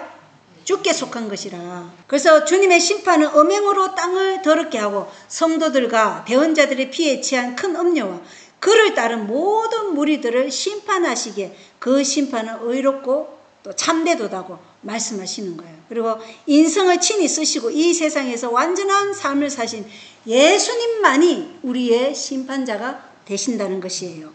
그분의 눈은 불꽃 같다. 그래서 왜 불꽃 같냐? 이 눈은 하박국서의 1장 13절에 보면 주께서는 눈이 정결하셔서 악을 보지 못하시며 또 불법도 보지 못하시는 분이다. 이렇게 설명되어 있어요. 그래서 죄인들이 악을 버리지 않았기 때문에 그 주님의 말씀과 그 영광의 권능으로 불로 살라지는 거예요. 마지막에. 그래서 그분의 눈이 불꽃 같다고 말씀하시는 거예요. 그리고 여기 읽어보겠어요. 13절. 또 그분께서 피에 담근 옷을 입으셨는데 그분의 이름은 하나님의 말씀이라 이렇게 되어 있어요. 왜 피에 담근 옷을 입었어요? 예수님조차도 십자가에 못 박혀 죽임당했고 예수님을 따르는 모든 무리들을 박해와 핍박하고 고문하고 피를 흘리게 한 그러한 악인들에 대한 원수를 갚으시는 분으로 이제 오시는 거예요. 그래서 원수 갚는 일은 너에게 속하지 않고 예수께 속겠다고 말씀하시는 거예요. 그런 분이 계시기 때문에 우리는 이 땅에서 원수를 사나하라. 이 말씀이 우리 예수 그리스도께서 우리의 원수를 다 갚아주실 것이기 때문에 우리는 주님께서 우리에게 주신 그 말씀대로 우리의 자아를 부인하고 원수를 위해서 기도하며 그 원수가 그 기도를 들을 만한 그게 안 되면 내가 했던 그 기도가 누구에게 복으로 온다고요? 나에게 온다는 거예요. 그래서 원수를 위해서 기도하라는 거예요. 그 원수를 위해서 기도할 때 우리의 자아가 얼마나 굴복되겠어요. 미워 죽겠는데 그 원수를 위해서 기도하라니까 그때 우리의 성품이 개발되니까 주님께서 원수를 위해서 기도하라고 말씀하신 거예요. 다 우리의 유익을 위해요. 하나님의 모든 명령은 우리의 유익과 우리의 행복과 우리의 안전을 위한 것이다. 아멘이에요. 자, 14절. 하늘에 있던 군대들이 희고 깨끗한 고운 아마포옷을 입고 흰 말을 타고 그분을 따르더라.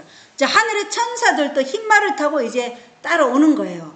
그리고 그분의 입에서 예리한 칼이 나오는데 그분께서 그 칼로 민족들을 치시고 말씀으로 치시는 거예요. 그래서 율법으로 심판하시는 거예요. 또 철장으로 그들을 다스리시리라. 또 그분께서는 전능자 하나님의 맹렬한 진노의 포도즙 틀을 밟으시며 그분께는 그분의 옷과 넓적다리에 왕들의 왕 주들의 주라고 기록된 한 이름이 있더라. 이렇게 말씀하고 있어요.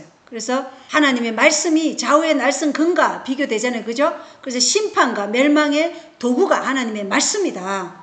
포도주 틀을 밟으시는 하나님의 진노가 하나님을 대적한 무리들에게 내려짐을 의미하고 이 왕들의 왕 주들의 주가 그리스도는 하나님과 동등됨을 취하지 아니하시고 신성의 속성과 특권을 자원하여 포기하셨어요.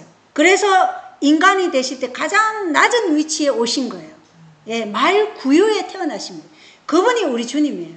인간에게 자유의지라는 선택을 주시면서 당신은 이 땅에 죽기 위해서 말 구유에 오신 분이에요. 그분이 우리의 왕들의 왕, 주들의 주가 되시는 예수 그리스도시라는 것입니다. 그래서 그분을 위해서 우리가 하지 못할 수고가 뭐 있고 희생하지 못할 것이 뭐 있냐 이거죠.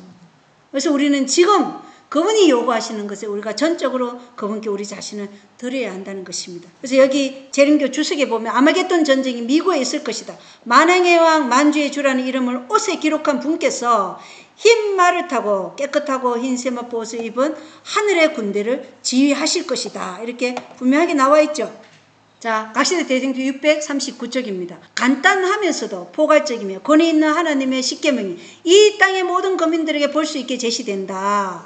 하나님의 거룩한 율법을 유린한 자들의 공포와 실망은 이루 말할 수 없다. 하나님께서 사람들에게 율법을 주신 것은 그들에게 회개하고 개선할 기회가 있는 동안 그들의 품성을 율법에 비추어 보고 그들의 결점을 깨달을 수 있게 하기 위함이었다. 율법을 왜 주셨다고요? 율법은 하나님의 품성의 사본이라고 그랬어요. 그 품성의 사본에 우리 자신을 비추어서 우리의 결점을 깨달을 수 있게 하기 위해서 율법을 주셨다고 말씀하신 거예요. 그러나 그들은 세상의 호감을 사기 위해 하나님의 율법을 업신여기고 다른 사람들까지 율법을 범하도록 가르쳤다. 그들은 하나님의 백성들에게 하나님의 안식일을 더럽히도록 강요해왔다. 그러나 이제 그들이 멸시해온 그 율법으로 정죄를 받는다. 그들은 아무런 변명할 것이 없음을 너무도 분명히 깨닫는다. 이때는 나는 몰랐어야 할 자들이 아무도 없다는 거예요. 그들은 그들이 경배하고 섬길 대상을 이미 택하였다. 그때 너희가 돌아와서 의인과 악인이며 하나님을 섬기는 자와 섬기지 아니하는 자를 분별하리라. 말라기 3장 18절이에요. 종교 지도자들은 사람들을 천국의 문으로 인도하고 있느라고 공언하면서도 영혼들을 멸망으로 인도해왔다. 성직에 있는 자들의 책임이 얼마나 중대하며 그들의 불성실의 실과가 얼마나 무서운 것인지는 마지막 심판날에 가서야 비로소 알려질 것이다. 우리는 오직 천국에 가서야 한 영혼을 잃어버리는 것이 무엇이며 올바르게 평가할 것이다. 그래서 성직에 있는 이 종교 지도자들의 그 책임이 얼마나 중대하며 그들의 불성실의 그 실과가 얼마나 무서운 것인지는 마지막 심판날에 가서야 비로소 그들이 깨닫는다 그랬어요. 그래서 지금 하나님의 백성들을 잠재우면 안 되는 것이에요. 깨어나게 해야 됩니다. 자, 첫째 부활에 참여하는 자는 복이 있고 거룩하도다. 이게 계시록 20장 6절의 말씀이에요. 대쟁투 644쪽에 보면 모든 사람들은 그들이 무덤으로 들어갈 때 똑같은 키로 나온다. 모든 사람들이 똑같은 키로 나와요. 모습이 아니라. 부활한 무리 가운데서는 아담은 키가 크고 위험 있는 모습을 지니고 있지만 하나님의 아들보다는 조금 키가 작다. 하나님의 아들이 키가 크고 아담은 머리 정도 작다 그랬어요. 예언의 보면. 근데 우리는 아담의 키보다 절반이에요. 절반 정도. 아담과 그 후세의 백성들을 비교해보면 현저한 차이가 나타난다. 우린 난쟁이야. 그러니까 어린아이 같은 거지. 그 한 가지 점으로도 인류가 크게 태화된 것을 알 수 있다. 그러나 모든 사람은 다 영원한 활력과 원기를 소유하고 부활해요. 모든 사람이 죽을 때 그 아팠던 모습, 그 모습으로 부활하지 않고 원기와 활력을 가지고 일어난다는 것이에요. 악인들하고 의인들의 부활은 완전히 달라요. 이건 의인들의 첫째 부활이에요. 사람은 태초에 품성뿐만 아니라 용모와 자세에 있어서도 하나님의 형상대로 창조되었다. 그러나 죄는 하나님의 형상을 손상시키고 거의 지워버렸다. 그러므로 그리스도께서는 잃어버린 것을 회복하기 위하여 오셨다. 주님께서는 우리의 천한 몸을 변화시켜 주님의 영광스러운 몸과 같이 만들어 주실 것이다. 이게 영화예요. 그죠? 예, 한때 죄로 더러워져서 아름다운 모습을 잃어버리고 죽을 수밖에 없이 되었던 썩을 몸이 완전하고 아름답고 죽지 아니할 몸으로 변한다. 모든 흠과 결함은 무덤 속에 버려진다. 오랫동안 잃어버렸던 에덴의 생명나무로 나아가는 길은 회복되고 구속받은 자들은 처음 영광 중에 있을 당시에 인류의 완전한 키만큼 자라난다. 마지막까지 남아있던 저주받은 죄의 흔적은 사라지고 그리스도의 충성된 백성들은 주 우리 하나님의 아름다움을 나타내고 정신과 육체의 주님의 완전한 형상을 반사할 것이다. 아멘. 우리는 주님의 형상을 완전히 반사할 것이에요. 아, 얼마나 놀라운 구원인가. 그것은 오랫동안 이야기하고 고대하고 열렬한 기대로 생각해오던 것이었지만 완전히 이해하지는 못했던 것이다. 우리는 지금 완전히 그것이 어떠할 것이 이해하지는 못하지만 이 말씀만 봐도 얼마나 우리의 심장이 벌렁거리고 뛰나요? 예, 가슴이 벅차올라요. 이걸 생각하면 완전히 우리가 회복된다는 것입니다. 자, 마지막 날 사건 275쪽에 아담으로부터 시작하여 맨 마지막에 죽는 성도에 이르기까지 죽은 고귀한 자들이 하나님의 아들의 음성을 듣고 무덤에서 나와 불사불멸의 생명을 얻을 것이다. 예, 이제 아담으로부터 시작하여 맨 마지막에 죽은 성도에 이르기까지 다 이제 일어나요. 셋째 천사의 기별을 믿고 죽은 의인들이 먼저 특별부활하고 그 다음에 이제 주님께서 깨어라 깨어라 티끌 가운데, 우린 티끌이에요. 우리가 먼지와 재 같은 존재라 그랬잖아요. 티끌 가운데 자는 자들아 다 일어나라. 그래서 하나님이 말씀으로 창조하셨잖아요. 창세기 1장에. 그 창조하신 역사가 말씀으로 죽은 의인들을 다 깨어서 무덤에 잠들 때 그 키로 깨어나게 하시는데 그 깨어나는 모습은 하나님의 형상으로 깨어나게 하시는 거예요. 예. 그러나 그 얼굴은 알아봐요. 그래서 자녀들이 저 하늘에 가서 어머니 당신 때문에 내가 여기 왔다. 그렇게 얘기한대잖아. 그 자리에 우리가 있어야 되겠죠. 예. 자, 하나님의 후사들은 다락방, 오막살이, 감옥, 단두대, 산, 사막, 지하 동굴, 해저 동굴 등에서 나온 자들이다. 나는 이 세상 모든 곳에서, 바위 동굴에서, 감옥에서, 땅굴 속에서, 깊은 물 속에서 나오게 될 의인들의 부활을 기쁨으로 마음속으로 간직하고 있다. 한 사람도 빠뜨린 바 되지 않는다. 모든 사람이 그분의 음성을 듣게 될 것이다. 그들은 승리의 기쁨으로 나올 것이다. 자, 본향을 향하여 마지막 날 사건들 279쪽이에요. 살아남은 의인들은 순식간에 호련히 다 변화된다. 하나님의 음성을 듣자 그들은 영광스러운 몸으로 변하였다. 그들은 이제 죽지 않을 몸으로 바뀌어져 부활한 성도들과 함께 끌려 올라가 공중에서 주님을 영접하였다.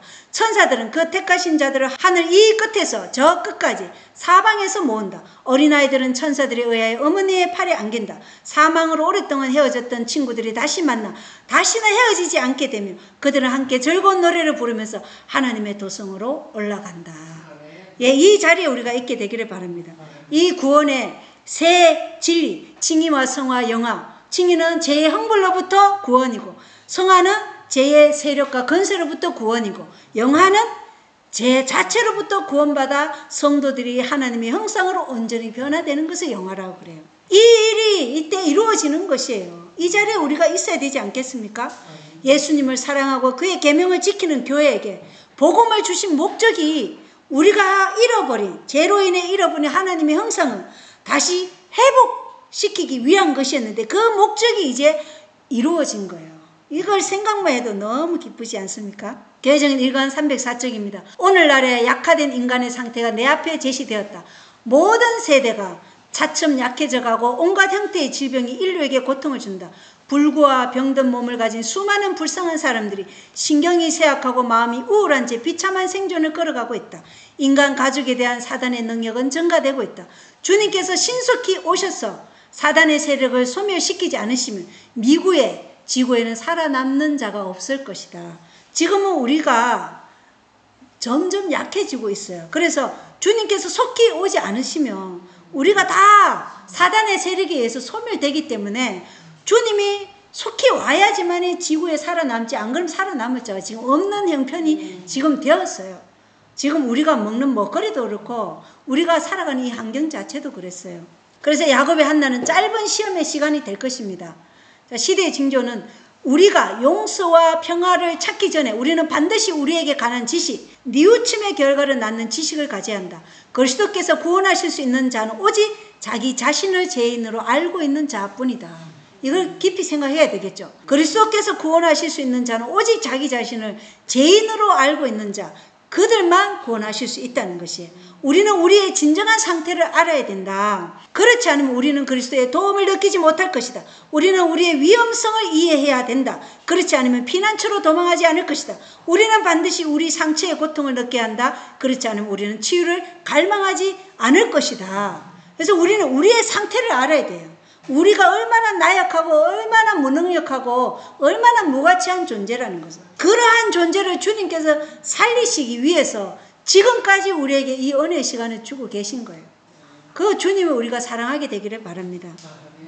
자, 교회정은 상권 500쪽입니다. 이 땅에 어떠한 유대나 이 땅에 어떠한 고려사항도 저울에 달렸을 때 단 한순간일지라도 하나님의 일과 사업에 대한 의무보다도 무게가 많이 나가서는 안 된다. 예수께서는 잃어버린 세상을 구원하시기 위해 모든 것과의 관계를 끊으셨으며 우리에게 완전하고도 전적인 헌신을 요구하신다. 자, 이 땅에 우리가 어떠한 유대, 우리 자식일지라도 남편일지라도 아내일지라도 부모일지라도 그 어떤 유대 관계가 첫째가 되면 안 된다는 거예요. 누가 첫째야 돼요? 주님의 사업이 첫째여야 되는 거예요. 주님과 함께 걷는 이것이 첫째가 돼야 된다는 거예요. 그렇게 전적인 헌신을 요구하신다. 교회정은 상권 191쪽에 하나님은 심령을 살피시는 분이시다. 우리의 마음을 다 살피고 있어요. 사업에 대한, 하나님의 사업이죠. 하나님의 사업에 대한 전적인 헌신과 당신께 대한 헌신 이하의 것은 어떤 것이든지 받지 않으실 것이다. 우리가 전적인 헌신이 이루어지지 않고 90% 마음 바치고 10% 남겨놔도 안 받으셔요. 그런데 하물며 한 다리는 세상에, 한 다리는 교회에 이렇게 발을 두고 그 마음을 두고 교회만 왔다 갔다 한다고 그 마음을 받으시겠어요? 안 받으신다는 거예요. 그리스도인 문서 성경 89쪽에는 하나님의 사업을 모든 관심사에 위에 두라. 첫 번째 우선순위로 두라는 거예요. 가장 중심에 두라. 무엇이? 하나님의 사업이, 영혼을 구원하는 이 사업이, 하나님의 사업과 일에 대한 의무에 반하는 세상적인 유대나 동기는 한순간도 저울대 위에 놓여져서는 안 된다. 우리 자신의 유익을 위한 것이 저울에 올려져서는 안 된다는 거예요. 예수께서는 잃어버린 세상을 구원하기 위해 모든 것과의 관계를 단절하셨다. 그분께서는 우리에게 완전하고 전적인 헌신을 요구하신다. 주님께서 우리를 위해 모든 것과의 관계를 단절하신 것처럼 우리 자신에게도 하나님은 완전한 헌신을 요구하신다는 거예요. 시므기원 49쪽에 그리스도께서는 전적인 헌신과 온전한 봉사를 요구하신다. 그분은 마음과 뜻과 목숨과 힘을 다하기를 요구하신다. 자아를 소중하게 여기지 말아야 한다. 자신을 위해서 사는 사람은 그리스도인이 아니다. 네, 너무나 엄숙한 말씀이죠. 자신을 위해서 사는 사람은 그리스도인이 아니다. 빌립보서 3장 8절은요. 이 땅의 모든 것을 배설물로 여김은 그리스도의 의를 소유하게 하기 위해서 내가 이 땅의 모든 것을 배설물로 여긴다. 사도 바울이 그렇게 말했어요. 그럼 우리가 그리스도를 얻고 그리스도의 의를 소유하기 위해서 이 땅에 것을 다른 모든 것을 배설물로 여기지 않으면 우리가 나중에 이 야곱의 환난이 끝나는 마지막 7장의 끝에 뭐가 돼요? 배설물이 되는 거예요. 그게 예레미야 25장 33절에 나와요. 악인들이 애도 받지 못하고, 애도 받지 못한다는 게 뭔 말이에요? 죽어도 슬퍼함을 받지 못해요. 지금은 우리가 누가 죽으면 슬퍼하잖아요. 그런데 이때는 슬퍼할 사람이 아무도 없어요. 그러니까 예레미야 25장 33절에 애도 받지 못하고 거두어지거나 묻히지도 못하면 땅에서 배설물이 된다고 말씀하고 있는 거예요. 그래서 우리가 그리스도를 얻고 그리스도의 의를 소유하기 위해서 이 땅의 모든 것을 배설물로 여기지 않으면 우리가 배설물이 된다는 것입니다. 자, 읽어보겠습니다. 교회정은 743쪽 같이 읽을까요? 시작. 거룩함은 하나님과 일치되는 것이다. 죄로 말미암아 사람에게 있는 하나님의 형상은 훼손되고 거의 지워졌다. 잃어버린 것을 회복하는 것이 복음이 하는 일이다. 그러므로 우리는 이 일에 있어서 하나님의 역사에 협력해야 한다. 그런데 우리가 하나님을 아는 지식을 얻지 못하고서 어떻게 우리가 하나님과 조화를 이룰 수 있으며 그분의 형상을 받아들일 것인가? 그리스도께서 이 세상에 오셔서 우리에게 계시해 주시는 것이 이 지식이다. 그리스도를 얻고 아는 지식, 그리고 그 그리스도의 의를 소유하기 위해서 그 소유한 자는 그 하나님과 일치되는 거예요. 거룩함은 하나님을 떠나서는 거룩함이 있어요, 없어요? 없어요. 예. 우리가 하나님과 일치되면 그리스도의 의를 소유하면 우리가 하나님의 성전이 되는 거예요. 그게 우리가 거룩한 것이 아니라 거룩하신 하나님이 우리 안에 계시는 성전이 되기 때문에 하나님이 이루신다는 것이에요. 자, 그런데 오늘날 너무 값싼 복음으로 우리가 이 구원을 너무 쉽게 교회만 다니면 마치 구원을 얻는 것처럼 이렇게 값싼 복음을 전하면 그 핏값을 하나님은 설교하는 분들에게 돌릴 거예요. 그 핏값을. 교회만 열심히 나오는 게 충성인 줄 알아요. 그렇지 않아요, 여러분. 전적인 헌신이에요. 전적인 헌신. 자기를 사랑하는 자는 그리스도인이 아니라고 분명히 말씀하셨잖아요. 그런데 하물며 한 발 왼발은 세상에 오른발은 교회에 두면서 그렇게 종교 생활을 하는 사람을 하나님 구원하실 수 있나요? 공의의 하나님은 그러한 자를 환난에 들어가지도 못하고 재앙에서 건지실 수가 없는 거예요. 자, 교회적인 육권도 한번 읽어보겠습니다. 시작. 영혼으로 신속히 움직이는 각 순간의 중요성을 우리가 이해하지 못하며 하나님의 큰 날에 설 준비를 하지 못한다면 우리는 불충성한 청지기가 될 것이다. 파수꾼은 밤의 시간을 알아야 한다. 이 시대를 위한 진리를 믿는 사람들이 반드시 깨달아야 하는 모든 것을 엄숙함이 감싸고 있다. 그들은 하나님의 날을 염두에 두고 행동해야 한다. 하나님의 심판은 세상에 임하려고 한다. 그리고 우리는 그 큰 날을 위하여 준비할 필요가 있다. 자, 우리는 지금 영혼으로 신속히 움직이는 각 순간의 중요성을 지금 이해하면서 이 은혜의 시간에 살아야 돼요. 그래서 이 은혜의 시간을 우리가 가치 있게 살려면 우리가 충성된 청지기가 돼요. 때에 맞는 양식을 우리가 나누어 주고 그 양식을 먹으면서 신실하고 충성된 하나님의 종으로서 그리스도와 함께 마음이 하나가 되기 위해서 이 땅에 그리스도를 얻고 그리스도를 소유하는 것 외에 모든 것을 배설물로 여기면서 그리스도의 사업에 주님과 함께 동역자가 되는 것이 우리가 이 마지막 때 은혜의 시간을 주신 하나님의 목적이라는 것을 우리가 올바로 이해하는 것이 얼마나 중요한가요? 오늘 그리스도의 재림을 알리는 그 날과 시간, 그것을 우리가 봤습니다. 너무 기쁘지 않나요? 우리가 그 시간에 정말 주님을 맞이할 수 있는 준비가 된다면 우리 모두가 그 장소에 있을 거예요. 저도 이 말씀을 준비하면서 얼마나 벅찬 기쁨이, 저 혼자 준비하면서 얼마나 웃었는지 너무 좋아가지고, 예, 심장이 막 좋아가지고 막 벌렁벌렁 하더라고요. 근데 이러한 기쁨을 알고도 우리가 우리 자신을 전적으로 헌신하지 않아서 잃어버림 당한다면 얼마나 큰 후회의 시간이 있겠어요. 그죠? 근데 그 후회는 회개의 후회 아니에요. 하나님이 승리하셨기 때문에 통곡하는 거라는 거. 참 슬프지만 그러한 통곡의 시간에 우리가 잊지 않기를 바라요. 그래서 모두가 그리스도께서 오시는 그 재림의 날짜와 시간을 듣게 되는 우리 모두가 되기를 바라면서 오늘 말씀 마치겠습니다. 감사합니다.